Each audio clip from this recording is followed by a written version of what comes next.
Who are you? Just a traveler. You are Alfred, right? The childhood friend of a man called Yero? Yero, this is about his death, isn't it? The rampage. You've heard about it? Of course, who hasn't? Yero was one of us, after all. It is terrible. Simply terrible. You want to hear an old man's opinion, though? I always expected that something like this would happen. Malthus, forgive me for talking about a keeper like that, but it's the truth. You mean you saw it coming? How? Hard to explain, really. Come on, let's find somewhere to sit. It'll be easier to talk that way. Well, Yero. That's quite a subject, you know. You were right when you said we were best friends. Our fathers knew each other. For as long as I can remember, Yero and I were getting into trouble together. At least, until his mother died. Not of old age, I assume. No. Bandits killed her in broad daylight on Penny Road. Today these incidents are common, but not back then. The road was considered safe, very safe. She was on her way to Ark, accompanied by 3 other women, and they were set upon at the pass. None of them survived. Yero was shattered. I think the worst part was how his father went downhill after his wife's death. The fishery decayed, and the poor guy filled his days with boozing and sleeping. It changed Yero forever. How exactly? Well, that's a good question. On the one hand, he became a man, despite his tender age. On the other hand, something inside him woke up, so to speak. A desire to make more of his life. Old Mother Jenica noticed it and took him under her wing. He learned how to read and write, and soon he knew all the holy verses by heart. When he didn't have to help his drunken father, he helped in the village as much as he could. He transformed his grief into productivity. Sounds like a rather positive development. Indeed, that's one way to look at it. It wasn't long before he was the jewel of the village, the striving young fisherman destined for great things, even though he was only on the path of a manufacturer. And then the inevitable happened. A keeper of the Order came to Riverville to see the prodigy with his own eyes. And behold, in addition to Yero's ingenuity, he also had a slumbering magical talent. The keeper took him away, and a few months later, he started his novitiate. Since then, I've only seen him once or twice, as he rarely visited Riverville. I don't think he ever noticed how much that hurt me. What did you mean by you always suspected that something like this would happen? Oh, it's hard to explain. I believe it was the way he was talking about his grand plans. How he wanted to make the world a better place, to become the greatest keeper since Loram Waterblade. Underneath all this there was an anger. An anger mixed with deep grief and disappointment. I don't think he was aware of it because he drew all his strength from that anger. The strength to do all this, to learn and to work day and night, but it frightened me, like the Blue Death. It slumbers inside the pathless mage who believes he can master magic without the Order's help. At first, it grants power, but then, one day, it bursts out in an unholy wave of destruction, turning him into one of the monsters in the old songs.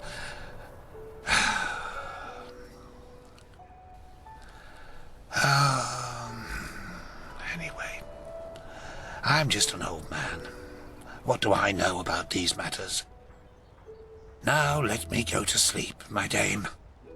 All these memories are making me weary. All right. Thanks for your help, Alfred. Yes, of course.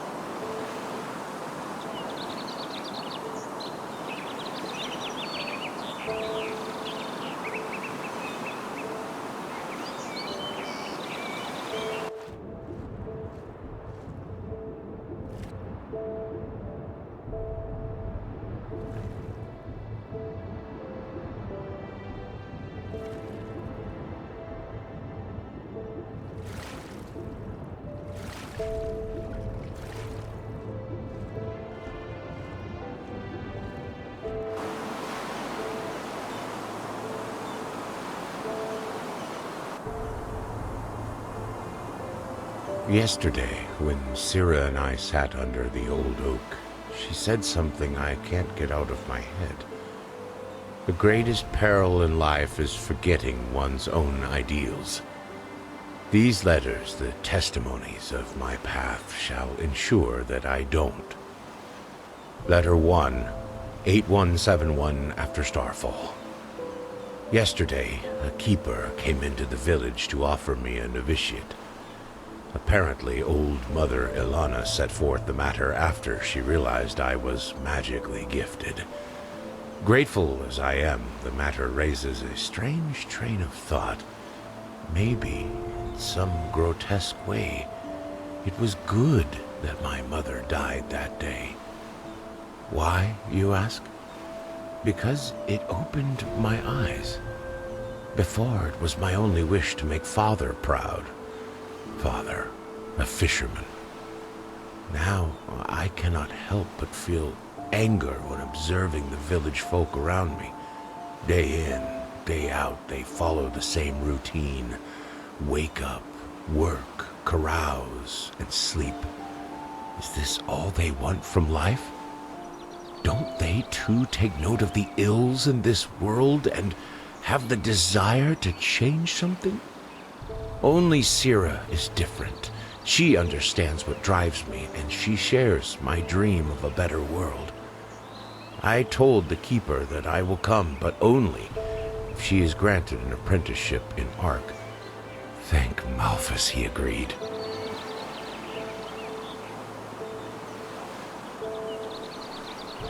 Letter 2, 8186 after starfall. 15 years have passed since my last letter. Syrah and I now live together in a small house in Ark.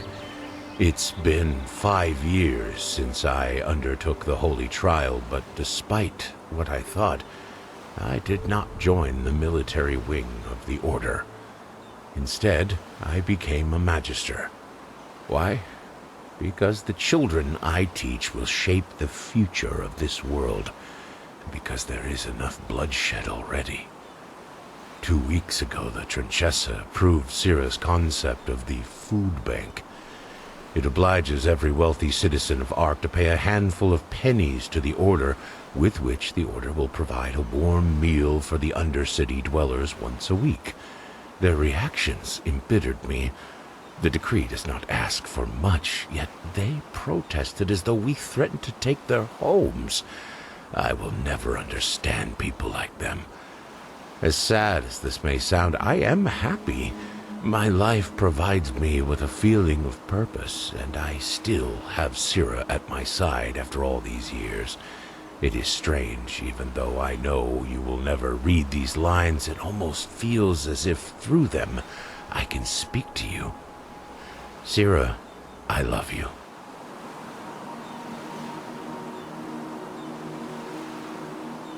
Syrah is dead, killed by 2 Undercity dwellers as she helped prepare the food bank.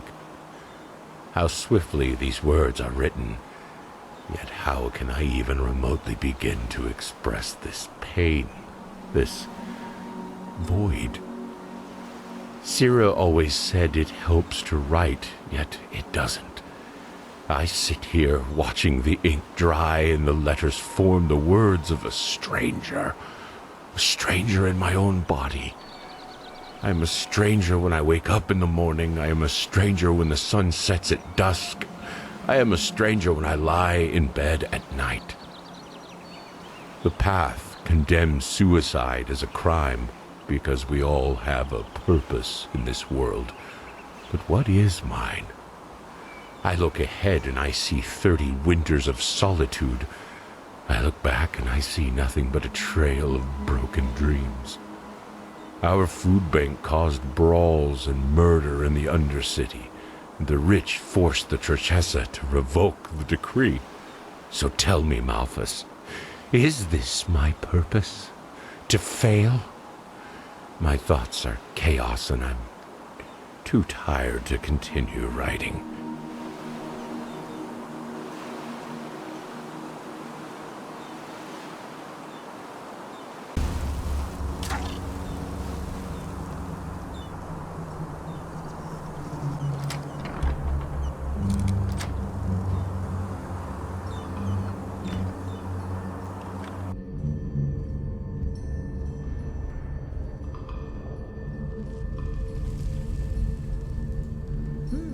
Seems to be a phasmalist workbench. As far as I know, it's forbidden. No wonder it's hidden down here.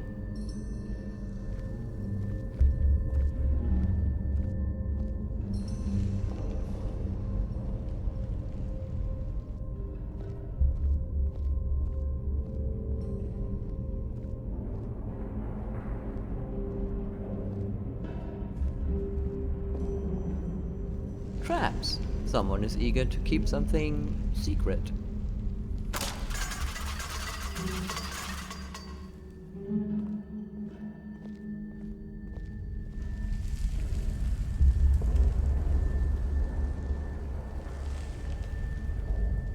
Well, if it isn't my new friend.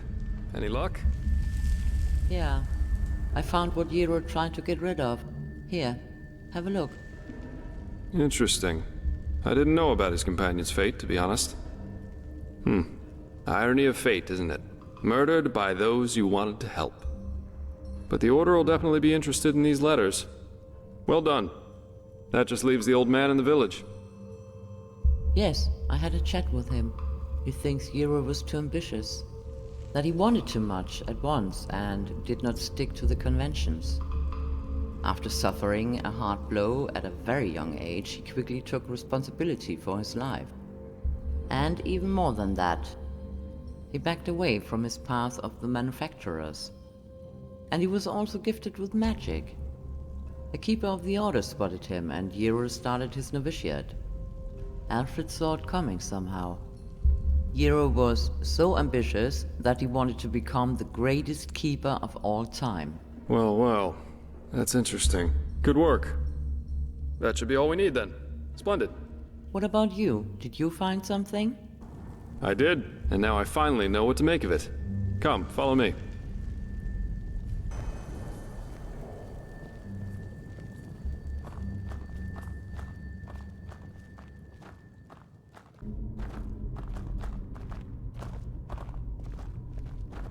I present a Star People's lock.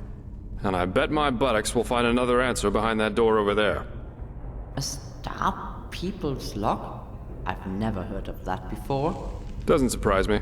This kind of lock is usually only found in treasuries or castles. But they can be picked, though that's going to be quite the challenge without the bolts. You need bolts to open them. Normally, yeah. It's quite simple, actually. Every keyhole has a matching bolt that latches into place once you insert it. And once all the keyholes, 5 in our case, are latched, the door the lock protects opens up. If you don't have the matching bolts, however, you should prepare yourself for the most frustrating break-in of your life. That is, if you don't happen to be Jaspar, who knows a little trick. What kind of trick? You can use wooden sticks instead of bolts. They'll break a couple of seconds after you put them inside the lock, but if you manage to get all 5 sticks into place before the first one breaks, you can basically trick the mechanism. It's all about speed, in other words. So I'd say you do the running, and I'll wait near the pressure plate. Okay, I'm the runner, and you rest. Here are the sticks. All right, go!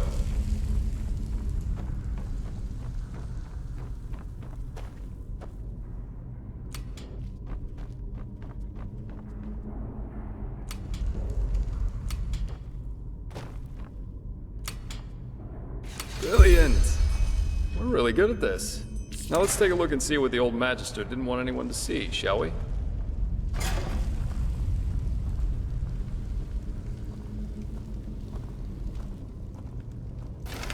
Oh shit!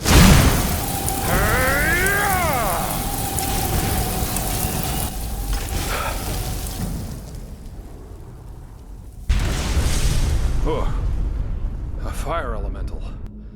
Not a weak one. Really? This Yarrow knew about magic, that's for sure. That leaves us with the question of what exactly this is supposed to be. A corpse? At the risk of blowing your mind, I had already figured as much. I suppose that's his companion. Though it's interesting that he was already on the wrong side of the law way before his rampage. On the wrong side of the law? Why? Well, burials are considered heathen here in Enderal, and have been forbidden for about 300 years now. Here, corpses are always cremated. The whole thing's called the Last Journey. The deceased is taken to a place he or she considered special during his or her life immediately after dying. That's the only way the soul can move on to the eternal paths. Sounds very poetic, but I'm pretty sure the only reason the Order introduced the law was to prevent plagues. Plus, they might have noticed that too many lost ones running around on trade routes aren't that much fun for wanderers and traveling merchants. So, burying someone like that is considered a crime? Yeah, but of course that only goes for the little man. The rich and powerful still tend to their family crypts, and there are still plenty of old vaults around from the time before this whole last journey thing was begun. And it's good that way. What would life as a treasure hunter be like without the notorious noble looking for family jewels in a century-old grave? Yes. So what now? Let's take a look around and see if we find anything.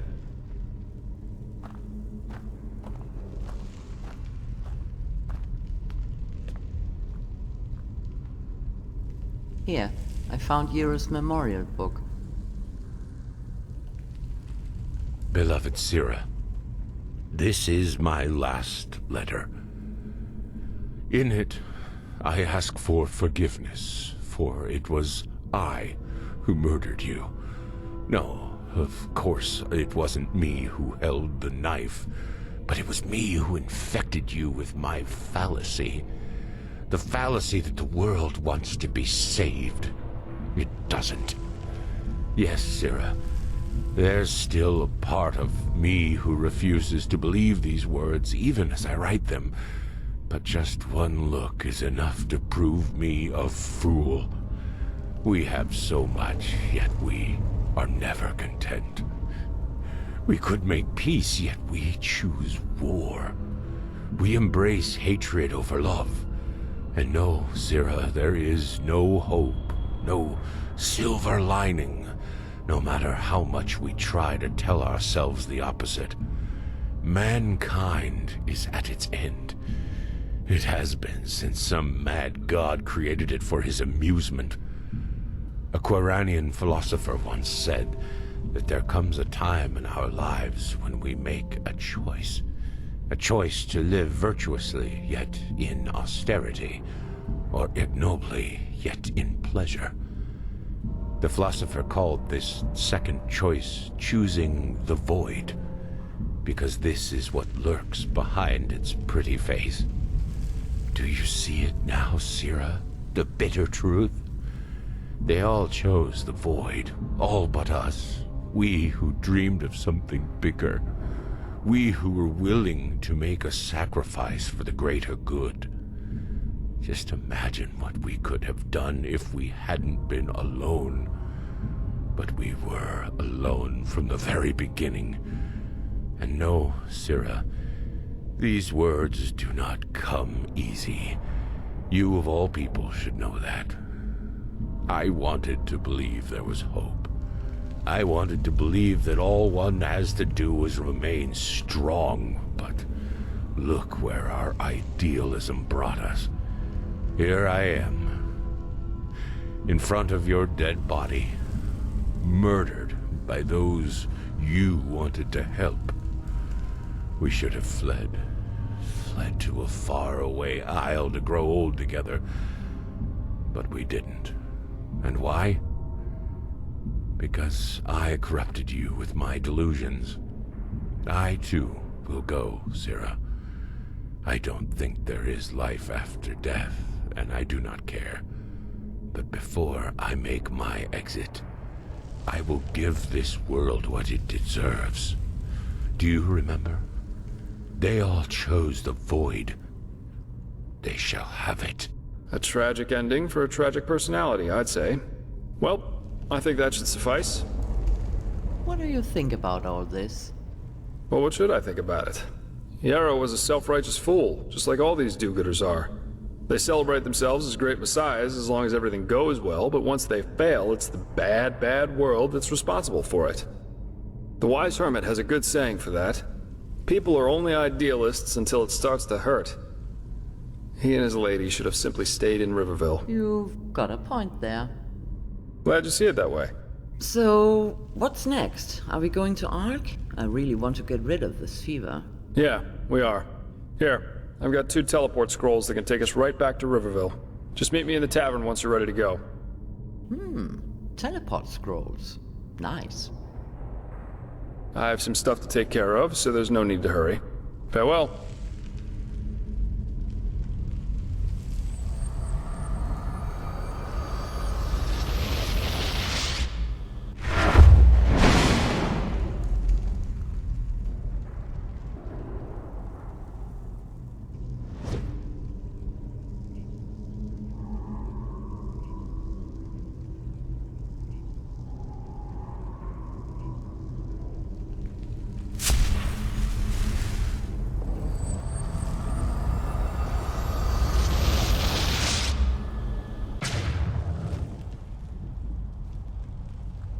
$10 for a sack of grain.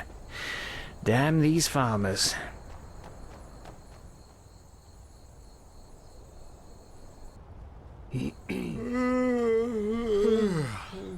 Now, a good pipe of peace weed. Blazes, why is that stuff so expensive?